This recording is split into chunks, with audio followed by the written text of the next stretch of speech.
Subo ka kay Papa. Uy, wait lang na ka. Sige, kain na kayo. Saan kumain ka na? Shit! Kain, kain. Ito po, ano? Pisa niya eh.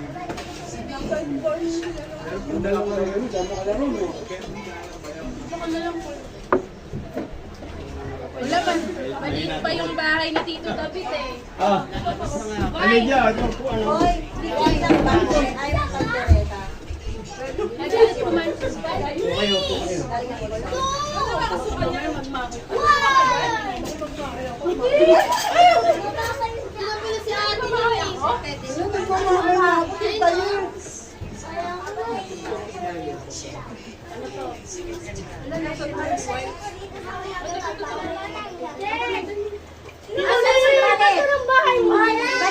Dito ka si Bade.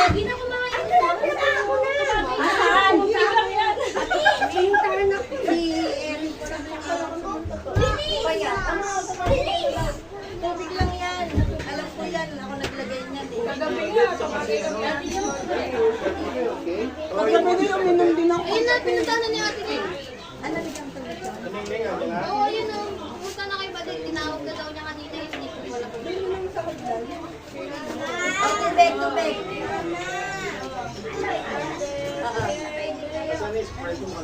Ayun o.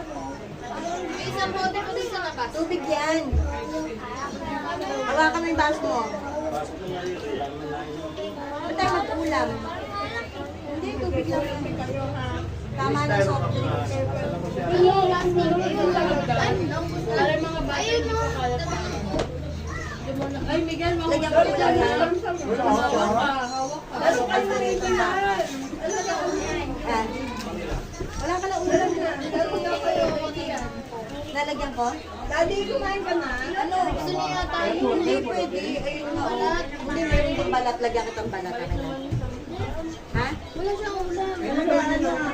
Ayun, walang ulam. Yung sa akin naman sa baulan. Ano kaya ayaw na?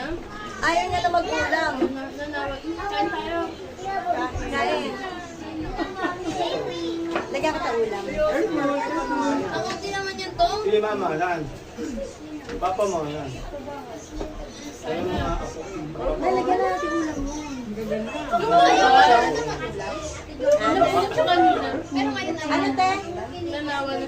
Ito mga apo sa tuhod. Mga anak. Kaya lang kayo. Wala ako lang. So, tangon to. So,